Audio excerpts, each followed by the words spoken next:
Phase two, of course, is analyzing those interruptions and determining how to respond.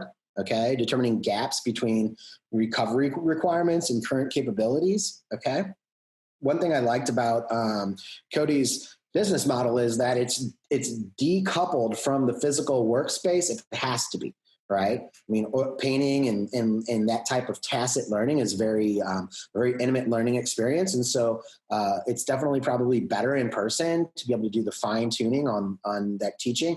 But he's got a lot of it prepared so that it's in the can, so we can use it if he's not able to have access to the physical location. That's a really smart strategy. And then exploring that gap analysis to determine how you can fill the gap between recovery and your capabilities. So there's a tool that we use. It's called a risk matrix, and there's a link here for you to be able to use it. And what we do is we measure the probability of the occurrence against the impact, right? And so there's a probability that something will happen, like the COVID, very, very low probability, but a really dynamic, significant impact, okay? And so this is a tool that you can use to help assess the impact of different likely or unlikely interruptions to your business. And so to give you an idea, these are the instructions for how to do that. And so these are made available through the documents, but you basically have high, medium, and low probability of interruption in your business. And then you also have high, medium, and low impact, okay? And you can see the worksheets allow you to define impact in terms of dollars or manpower or whatever you want. And so for each interruption, we want to determine if it falls within a red zone, a yellow zone, or a green zone based on the magnitude and the likelihood of occurrence, as well as we want to identify how we respond to each interruption. Is it something we avoid, meaning we eliminate the threat by eliminating the cause or the potential cause for the interruption? Do we mitigate, meaning do we identify ways to reduce the probability or the impact of the risk, okay? Do we accept it, meaning we're not going to do anything? If the interruption occurs, we'll deal with the fallout of the interruption and we'll move on.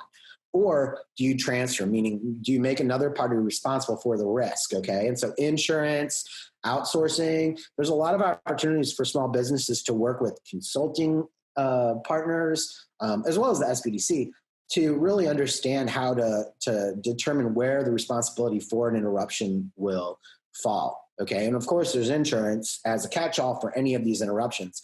Most people will probably be asking why there wasn't pandemic insurance, right? Because there's flood insurance. And so I wouldn't be surprised if there is, right? And so really thinking about protecting yourself against an interruption. Here's an example I filled out for a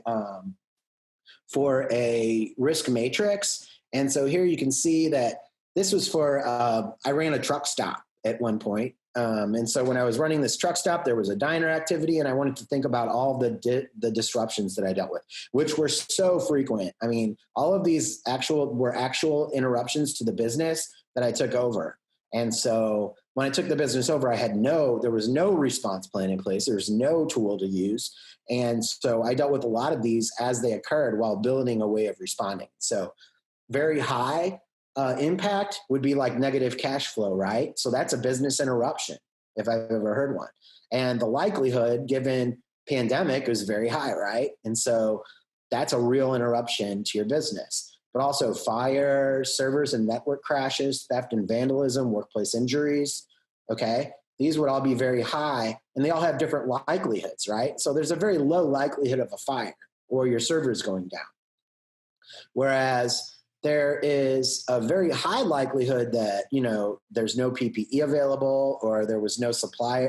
The suppliers were increasing costs for delivery. These were things that were in the COVID response. Had a very high likelihood of occurring, okay?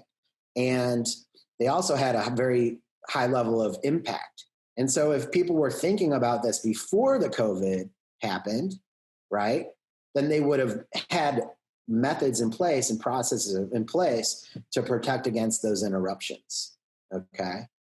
And so on the very low side, an irate customer, okay, very low impact to your overall business, but there's probably a high likelihood that eventually you're going to deal with an irate customer, right? And that's an interruption to your business, especially if you're in a physical place and there are other patrons in your business. And so all of these are ways of being able to visually represent the magnitude, right? The impact, as well as the probability of an occurrence. And so you should fill that out for your own business model and determine what type of interruptions would be likely in your business and the impact. But you should think about what risk have you experienced and how have you resolved them, right? And be specific. Think about your risks, if they were high or low impact and high or low probability.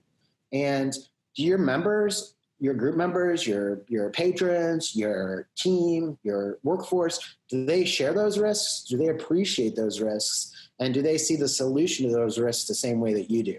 So as a business stakeholder or manager, it's your job to ensure that their solution to an interruption is the same as you prescribe. Okay, so you're in the role of telling your workforce how they should respond. And you can do that iteratively through discussions and conversations to create your risk matrix or to develop your continuity plan. But you have to ensure that your employees know how to execute your plan in the case that you can't execute that plan yourself.